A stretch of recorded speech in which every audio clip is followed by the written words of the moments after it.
हरे कृष्णा। श्री उपनिषद मंत्र 7। यस्मिन् सर्वाणि भूतानि आत्मैवाभूद्विजानतः तत्र को मोहः कः शोका एकत्वम् अनुपश्यतः। यस्मिन् सर्वाणि भूतानि आत्मैवाभूद्विजानतः तत्र को मोहः कः शोकः एकत्वम् अनुपश्यतः। अनुवाद और तात्पर्य श्रील प्रभुपाद की द्वारा। श्रील प्रभुपाद की जय। अनुवाद। जो सदैव समस्त जीवों को आध्यात्मिक स्फुलिंग के रूप में भगवान के ही समान गुण वाला दिखता है, वही वस्तुओं का असली ज्ञाता हो जाता है। तो फिर उसके लिए मोह या चिंता कैसे? तो जो 6th श्लोका में भी बताया गया है कि उत्तम अधिकारी बारे में कि वो हर वस्तु को भगवान के संदर्भ में देखते हैं, और 7वां श्लोक उससे लिंक्ड है कि जो समस्त जीवों को आध्यात्मिक स्फुलिंग के रूप में यानी भगवान के अंश के रूप में देखते हैं और भगवान के समान गुणों वाला देखते हैं कि भगवान का अंश है तो भगवान के समान ही गुण है, तो वो एक्चुअली वस्तुओं को सही ढंग से पहचान सकते हैं। और ऐसे व्यक्ति के लिए ना मोह है इस भौतिक जगत में, ना कोई चिंता है। वो हमेशा आनंदपूर्ण जीवन बिता सकते हैं। तात्पर्य में श्रील प्रभुपाद जी बताते हैं, मध्यम अधिकारी तथा उत्तम अधिकारी जिनका वर्णन इस श्लोक में किया गया है या पहले भी किया गया है, जैसे पूर्ववर्ती श्लोक में भी बताया है उत्तम अधिकारी मध्यम अधिकारी, तो वो लोग कैसे हर चीज़ को भगवान के संदर्भ में देखते हैं। तो यहाँ पे भी मध्यम अधिकारी उत्तम अधिकारी लोग भगवान के समान गुण वाला आत्मा को समझते हैं। मध्यम अधिकारी या उत्तम अधिकारी भक्तों के अतिरिक्त अन्य कोई भी व्यक्ति जीव की आध्यात्मिक स्थिति को सही से नहीं देख पाता। यानी हमें कनिष्ठ, अगर हम कनिष्ठ अधिकारी पद पर है या उस स्थिति पर है तो उस स्थिति से हमें ऊपर उठना होगा। तो ऊपर उठने के लिए मध्यम अधिकारी के गुणों को देखना होगा कि वो क्या करते हैं। वो कृष्ण को ही अपना सर्वोच्च प्रेम का पात्र मानते हैं, भक्तों के साथ मित्रता करते हैं, ईर्ष्यालुओं से दूर रहते हैं, और जो अबोध जनता है उनको प्रचार करते हैं, भगवान की भक्ति में लाने का प्रयास करते हैं। तो ऐसा हमें करना होगा, और इसके लिए हमें ध्यानपूर्वक जप भी करना होगा, शास्त्र का अध्ययन करना होगा, प्रामाणिक गुरु से श्रवण करना होगा, प्रामाणिक गुरु के आदेशों का पालन करना होगा। गुणात्मक दृष्टि से जीव परमेश्वर से अभिन्न है। जिस प्रकार अग्नि के स्फुलिंग और अग्नि गुण के दृष्टि से एक है। जैसे स्फुलिंग है, अग्नि का स्फुलिंग आपने देखा होगा। स्फुलिंग जब निकलता है तो अग्नि में जितना मात्रा में अग्नि है, स्फुलिंग में उतना मात्रा में नहीं होता, हालांकि गुण दोनों में समान होता है। तो अग्नि में जो ताप है, प्रकाश है, वो स्फुलिंग में नहीं रहता है।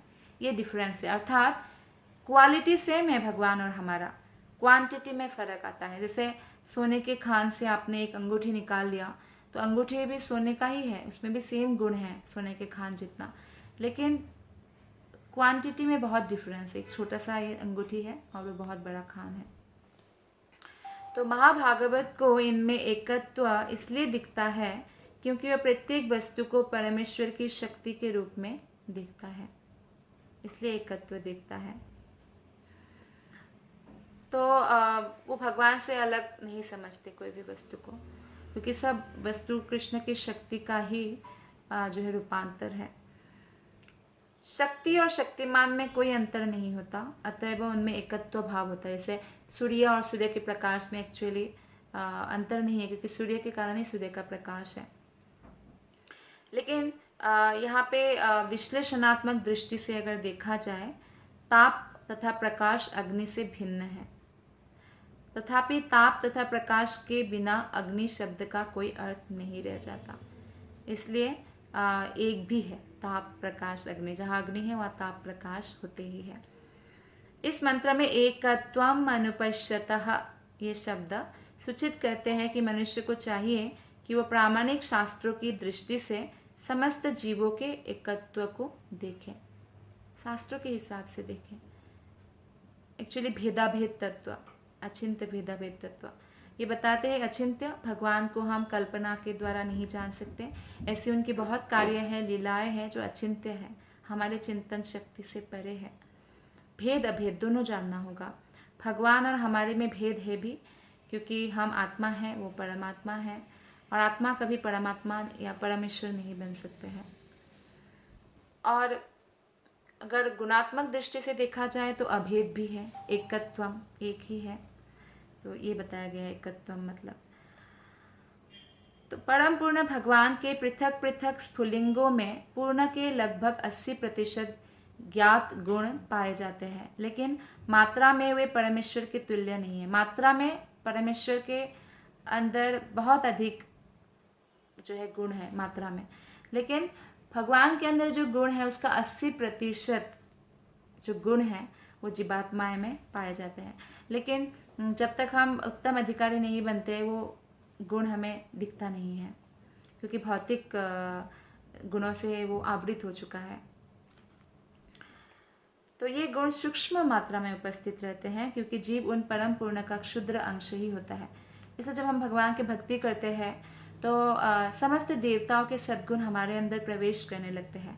इसलिए अगर हम चाहते हैं कि हमारे परिवार के लोग अच्छे हो, हमारे अड़ोसी पड़ोसी अच्छे हो, तो सबको भक्त बनाने का प्रयत्न करना चाहिए, तो सब लोग अच्छे हो जाएंगे। यदि हम दूसरी उपमा प्रयोग में लाए तो कह सकते हैं कि प्रभुपाद ने एक दूसरा एग्जाम्पल दिया है कि समुद्र की एक बूंद, अगर आप एक बूंद ले समुद्र का, उसमें भी नमक है, समुद्र में भी नमक है, गुण में एक है, लेकिन उस बूंद में जितना नमक है बहुत कम है और समुद्र में बहुत ज़्यादा है ना। तो ऐसे ही भगवान और हम हैं। तो अगर गुण और मात्रा दोनों में अगर परमेश्वर के समान होता ना जीव, तो भौतिक प्रकृति के अधीन होने की कोई प्रश्न ही नहीं होता। तो मात्रा में जीव अलग है और गुण में एक है भगवान के साथ। जो ईशोपनिषद का पिछला मंत्र था, 6th मंत्र, उसमें बताया जा चुका है कि कोई भी जीव, यहाँ तक कि बलशाली देवता भी परम पुरुष से किसी प्रकार से बढ़कर नहीं हो सकते। कितने भी बलशाली देवता हो, ब्रह्मा हो, भगवान शिव हो, लेकिन भगवान शिव भी कृष्ण के समान नहीं है या कृष्ण से बढ़कर नहीं हो सकते हैं। वो भी कृष्ण के ही भक्त हैं। वैष्णवाना यथा शंभु, वैष्णवों में शंभु शिव जी श्रेष्ठ है। तो अतएव एकत्वम का अर्थ यह नहीं कि जीव सभी प्रकार से परमेश्वर के समान है। एकत्वम का अर्थ है कि गुणों में समान है। तो इतना संकेत अवश्य है कि व्यापक अर्थ में दोनों का एक ही अभिष्ट प्रयोजन है। जिस प्रकार एक परिवार के सभी सदस्यों का एक ही स्वार्थ होता है, या राष्ट्र के सभी लोगों का एक ही स्वार्थ होता है कि हमारा देश, लाइक दैट, हमारा परिवार, तो ऐसे ही हम भगवान के अंश हैं, तो हम परमेश्वर के परिवार से हैं, तो हमारा भी एक ही स्वार्थ है और वो है आनंद। तो भगवान भोक्ता है, हम भोग्या है, तो हम भगवान की सेवा करके आनंद प्राप्त करते हैं, भगवान सेवा लेकर आनंद प्राप्त करते हैं। अर्थात भक्तों का भी एक्चुअली भगवान सेवा करते हैं, क्योंकि भगवान को उसमें भी आनंद आता है। भगवान का आनंद भक्तों की प्रसन्नता में है, भक्तों का आनंद भगवान की प्रसन्नता में है। जैसा कि भगवत गीता 7वां अध्याय में 5वें श्लोक में कहा गया है, ब्रह्मांड भर के सभी जीव, जिनमें पक्षी, सरीसृप, चींटियां, जलचर, वृक्ष इत्यादि सम्मिलित है, परमेश्वर की तटस्था शक्ति से उद्भूत है। सब लोग तटस्था शक्ति, अतएव ये सभी परम पुरुष के परिवार से संबंधित है। सबका स्वार्थ एक है, स्वार्थ में कोई टकराव नहीं है। सभी जीवों को कृष्ण प्रेम चाहिए एक्चुअली। तो आध्यात्मिक जीव भोग के निमित्त है, जैसा कि वेदांत सूत्र में भी वर्णित है 1.1.12 में, आनंदमयो अभ्यासात। आध्यात्मिक, आत्मा आध्यात्मिक है, शरीर भौतिक है, तो आत्मा भोग के लिए है। प्रकृति एवं संरचना दोनों की दृष्टि से प्रत्येक जीव, जिसमें परमेश्वर तथा उनका प्रत्येक अंश सम्मिलित है, शाश्वत आनंद के लिए है। हम यहाँ भौतिक जगत में दुख पाने के लिए नहीं आए हैं, हम आनंद करने के लिए आए हैं ना। तो आनंद हम कैसे प्राप्त कर सकते हैं, जिससे हमें बार बार जन्म ना लेना पड़े, मरना ना पड़े? जब हम भगवान की सेवा करेंगे प्रेम पूर्वक, तो हमें आनंद प्राप्त होगा, तो हमारी इंद्रियां तुष्ट हो जाएगी। जीव जो कि शरीर के बंधन से जकड़े हुए हैं, निरंतर आनंद की तलाश में रहते हैं, लेकिन वे उसकी खोज गलत स्तर पर करते हैं। तो शरीर के बंधन से जकड़े हुए हैं। क्या है शरीर का बंधन? ये जो गुण है भौतिक, तमोगुण रजोगुण में बहुत ज़्यादा लोग बंधे हुए हैं। सत्वगुण भी है बंधन, लेकिन सत्वगुण भक्ति के लिए सहायक है। तो इस प्रकार जो है हर जीवात्मा निरंतर आनंद की तलाश कर रहे हैं, लेकिन वो गलत जगह कर रहे हैं तलाश। भौतिक जगत में कर रहे हैं, भौतिक शरीर में, भौतिक मन में। आत्मा में करना चाहिए खोज। आत्मा आनंद का कारण है ना। तो भगवान आनंद का स्रोत है। तो एक इसलिए कृष्ण का एक नाम है आनंद। तो उसमें खोज करना चाहिए, लेकिन खोज किस में कर रहे हैं? भौतिक शरीर में, भौतिक जगत में। तो इसलिए फ्रस्ट्रेशन होता है। अगर कोई व्यक्ति को हम बोले कि आप इस पहाड़ के सारे पत्थर ले लो, लेकिन मुझे 1 कप तेल चाहिए, अरे पत्थर से तेल नहीं निकलता, भले ही पूरा पहाड़ के पत्थर तोड़ दे, वो फ्रस्ट्रेटेड हो जाएगा कि पत्थर में तेल है ही नहीं। लेकिन नारियल में है, सरसों में है, वहाँ से मिलेगा। ठीक उसी प्रकार से कृष्ण में आनंद है, भौतिक जगत में नहीं। निर्गुण स्तर पर भोग की वस्तु को लेकर कभी कोई झगड़ा नहीं होता। निर्गुण का मतलब है कि जहाँ भौतिक गुण का लेश मात्र भी नहीं है। आध्यात्मिक स्तर, जहाँ आध्यात्मिक जगत भगवान श्री कृष्ण आनंद का भोग करते अपने पार्षदों के साथ। लेकिन इस भौतिक जगत में विभिन्न जीवों में हमेशा लड़ाई झगड़ा, कंपटीशन, टकराव, भोग करना है भोग। लेकिन निर्गुण स्तर पर भौतिक गुणों का लेश मात्र भी नहीं रहता, और इसलिए सब आध्यात्मिक जगत में खुद से ज़्यादा विश्वास, खुद से ज़्यादा प्रेम दूसरों को करते हैं। आध्यात्मिक गुण होते हैं, भौतिक गुण नहीं। तो भोग के असली केंद्र क्या है? परमेश्वर। अगर हम भोग करना चाहते हैं, सच में आनंद करना चाहते हैं, तो कृष्ण की सेवा करनी होगी, जो भव्य तथा आध्यात्मिक रास नृत्य के केंद्र है। तो रास नृत्य जो है वो सबसे जो है श्रेष्ठ है। जब नरसिंह मेहता सोमनाथ के मंदिर के सीढ़ियों में पड़े हुए थे और 7 दिन तक भगवान शिव जी पर ध्यान कर रहे थे, तो शिव जी ने उनको दर्शन दिया। तो बोला कि मांगो, क्या मांगना है, क्योंकि वो पहले बहुत पक्के शिव भक्त थे। तो भगवान शिव को नरसिंह मेहता ने कहा कि जो आपके सबसे प्रिय वस्तु है वो मुझे दे दीजिए। तो भगवान शिव ने कहा नंदी में बैठो। नंदी में बैठे और भगवान शिव उनको लेके गए, कहा जहाँ रास नृत्य हो रहा था, सबसे ऊंचा ग्रह जो है वैकुंठ जगत में भी सबसे उच्च गोलक वृंदावन में, वो भी रास स्थली में ले गए और बोले जहाँ रास नृत्य कृष्ण गोपियों में हो रहा है, बोले ये मेरा सबसे प्रिय है। और फिर वापस आ गए, वापस उनको वही छोड़ दिया। तो फिर तब से नरसिंह मेहता पक्का कृष्ण भक्त बन गए। कृष्ण के ऊपर कितना भजन लिखा, जो आप लता मंगेशकर ने जो गाया बहुत फेमस, वैष्णव जन तो तेरे कहे जे, पीर पड़ाई जानी रे। ये भजन और ऐसे बहुत सुंदर सुंदर भजन उन्होंने लिखा, नरसिंह मेहता ने। उनके लिए भगवान साक्षात उनको एक राग दिया था भगवान ने कि ये राग जब जब गाओगे मैं आऊँगा। 50 बार से भी ज़्यादा बार साक्षात दर्शन दिया। उनके साथ दूसरों को भी दर्शन करने का मौका मिला। तो इसलिए हम देख सकते हैं कि भगवान शिव का भी सबसे प्रिय अगर कुछ है वो रास नृत्य है। तो आनंद है, सर्वोच्च आनंद जो है वो रास नृत्य है। तो इसलिए लक्ष्मी जी भी तपस्या कर रही थी कि रास नृत्य में मुझे भी भाग मिले।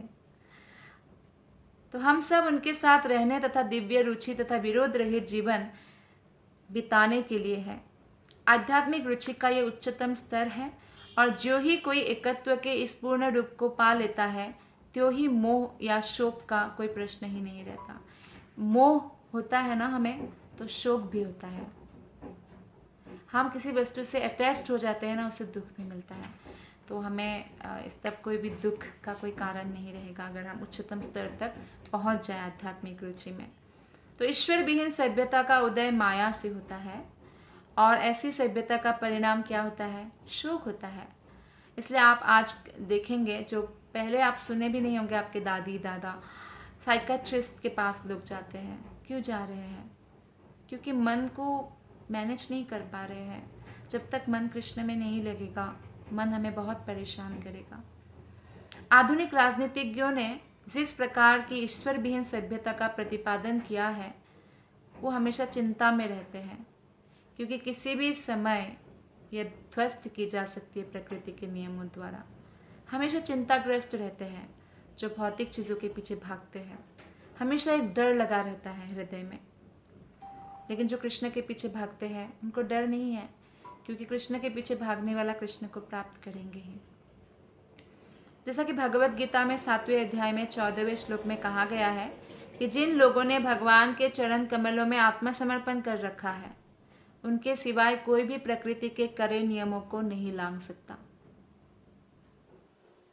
प्रकृति के करे नियम मम माया दुरत्यया, कृष्ण ने कहा है। तो कृष्ण भक्त के अलावा इसको कोई लांघ नहीं सकता है। और कृष्ण भक्त कैसे लांघेंगे? कृष्ण भक्त जो नहीं है उनके लिए बहुत बड़ा समुद्र है। समुद्र को कौन लांघ सकता है? कोई भी नहीं। लेकिन जो भगवान के प्रति पूर्णतः समर्पित है, वो उसको ऐसे लांघ जाएंगे जैसे गोखूर है, गाय के बछड़े ने पाँव रखा था, थोड़ा पानी जमा हो गया, उसको पार करते हम लोग ऐसे। इसलिए यदि हम सभी प्रकार के मोह तथा चिंता से मुक्त होना चाहते हैं और अपने विभिन्न स्वार्थों में एकत्व लाना चाहते हैं, तो हमें अपने सारे कार्यकलापों के मध्य ईश्वर को लाना होगा। केंद्र बिंदु ईश्वर बनाना होगा हमें, हम नहीं, ईश्वर। भगवान क्या चाहते हैं? हमारा स्वार्थ नहीं, भगवान का क्या स्वार्थ है? क्योंकि भगवान के स्वार्थ में हमारा लाभ है। भगवान का स्वार्थ है कि ये मेरे बच्चे हैं, मेरा अंश है, मैं भी आनंद करूं, ये भी आनंद करे, तो अच्छा है ना। हमारे कार्यकलापों के फलों का उपयोग केवल भगवान के हित में होना चाहिए, अन्य किसी प्रयोजन के लिए नहीं। तो जो भी हम कर्म करते हैं उसका फल हमें कृष्ण को समर्पित करना चाहिए। कर्मण्येवाधिकारस्ते मा फलेषु कदाचन। इसलिए हमें कर्तव्य तो पालन करना चाहिए भगवान के प्रति समर्पित होकर, लेकिन फल की चिंता नहीं करना चाहिए। फल तो कृष्ण को देना है। केवल भगवान का हित ध्यान में रखकर ही हम यहाँ पर वर्णित आत्मभूत शब्द तथा भगवत गीता में वर्णित ब्रह्मभूत शब्द को समझ सकते हैं, जिनका अभिप्राय एक ही है। परमात्मा तो स्वयं भगवान है और सूक्ष्म आत्मा जो है वो जीव है। परमात्मा अकेले ही सारे व्यष्टि सूक्ष्म जीवों का पालन करते हैं, क्योंकि परमात्मा उनके स्नेह से आनंद प्राप्त करना चाहते हैं। जैसे कोई माता पिता बच्चा पैदा करते हैं, क्यों? उनके सुख के लिए, कि बच्चा भी आनंद में रहे, हम भी आनंद करें, है ना। तो इसलिए काफ़ी लोग हैं जो बच्चे ना होने पर बहुत परेशान हो जाते हैं। उनको आनंद चाहिए, बच्चों का सुख चाहिए ना, बुढ़ापे तक। लेकिन फिर भी कई बार दुख का कारण होता है। बच्चे बहुत बदमाश पैदा होते हैं, पढ़ते लिखते नहीं हैं, नालायक हो जाते हैं, माता पिता का इज्जत नहीं करते, रिस्पेक्ट नहीं करते, ऐसे बातें कह देते हैं जो बार बार दुख पहुंचाता है, तब और दुख होता है। ऐसे भी होता है। लेकिन अगर कोई तो इस फिलोसफी से, इस लॉजिक से अगर हम देखने जाएं कि बच्चे पैदा करते माता पिता अपने आनंद के लिए, तो कृष्ण ने हमें पैदा किया उनके आनंद के लिए। तो हम अगर उनकी बात मानते हैं, उनकी सेवा करते हैं, तो हमारा ही लाभ है। जब माता पिता का बच्चा बात मानता है तो माता पिता तो खुद का सेक्रीफाइस करके भी जीवन बच्चों के भलाई के लिए कार्य करते। तो कृष्ण माता पिताओं के भी माता पिता है, उनके जितना प्रेम कोई नहीं कर सकता। तो हमेशा भक्तों के लिए रेडी रहते हैं कुछ भी करने के लिए। पिता पुत्र के माध्यम से अपना विस्तार करता है और आनंद प्राप्त करने के लिए उनका पालन करता है।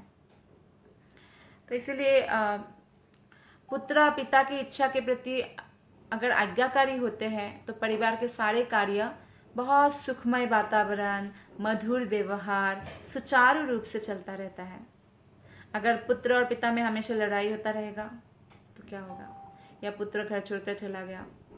कई बार ऐसा होता है, छोटे छोटे बच्चे आजकल इतने जिद्दी हो जाते हैं कि वो घर भी छोड़ सकते हैं, तब उनका ही नुकसान है ना। ठीक उसी प्रकार से हम जब भगवान को छोड़ते हैं हमारा नुकसान है। तो यही थी स्थिति। परम ब्रह्म के परिवार में दिव्य रूप से नियोजित रहते हैं। हम आत्मा है ना, सब लोग आत्मा है, तो हम एक ही परिवार के हैं, परमेश्वर के परिवार के। परम ब्रह्म जीवात्मा के समान एक व्यक्ति है। परम ब्रह्म भगवान एक व्यक्ति है, इसलिए उन्होंने हमारी व्यक्तित्व को भी नष्ट नहीं किया, हमें भी व्यक्ति बनाया। ऐसे दिव्य व्यक्तित्व दिव्य आनंद, ज्ञान और शाश्वत जीवन से परिपूर्ण रहते हैं। भगवान जो है समस्त आनंद का स्रोत है, दिव्य व्यक्तित्व है, समस्त ऐश्वर्यों का मालिक है, लक्ष्मियाँ उनकी सेवा करती है। आध्यात्मिक जीवन की यही असली स्थिति है। और जैसे ही मनुष्य को इस आध्यात्मिक पद का बोध हो जाता है, किसी मनुष्य को ये ज्ञान हो गया इस आध्यात्मिक पद का कि जीवेर स्वरूप है कृष्ण नित्य दास, जैसे ही बोध हो जाता है त्यों ही वो परम पुरुष कृष्ण के चरण कमलों में समर्पित हो जाता है। तो उनके इसमें जो श्लोक में बताया ना, फिर मोह और शोक नहीं रहता। इसलिए भक्ति विनोद ठाकुर गाते हैं उनके भजन में, जीव कृष्णेर दास हे विश्वास करले तो আর दुख নাই। जीव कृष्णेर दास हे विश्वास करले तो আর दुख নাই। तो कोई मोह नहीं होगा, कोई शोक नहीं होगा। जब हम अपने आध्यात्मिक पद को समझ सकेंगे कि हम कृष्ण के दास हैं, तो हमारा एकमात्र कार्य है कृष्ण की सेवा। किंतु ऐसे महात्मा का दर्शन विरले ही होते हैं कि कोई पूर्ण रूप से भगवान के प्रति समर्पित हो जाए, क्योंकि ऐसी दिव्य अनुभूति बहुत बहुत जन्मों के बाद होता है, अनेक जन्मों के बाद। बहुनाम जन्म नामन्ते ज्ञानवान मां प्रपद्यते वासुदेव सर्वमिति स महात्मा सुदुर्लभ। भगवान ने कहा ऐसा महात्मा दुर्लभ है, विरल है, किंतु एक बार प्राप्त हो जाने पर किसी तरह का मोह, शोक या भौतिक अस्तित्व के जो दुख है, जन्म, मृत्यु, बूढ़ा होना और बीमार होना, जो हमारे वर्तमान जीवन में हम अनुभव कर सकते हैं, वो हमारे जीवन में अब नहीं रहेगा। परमानेंटली जो है हम भगवत धाम जा सकते हैं और सुखपूर्वक रह सकते हैं। तो ईशोपनिषद के इस मंत्र से हमें यही जानकारी प्राप्त होता है। धन्यवाद। हरे कृष्णा।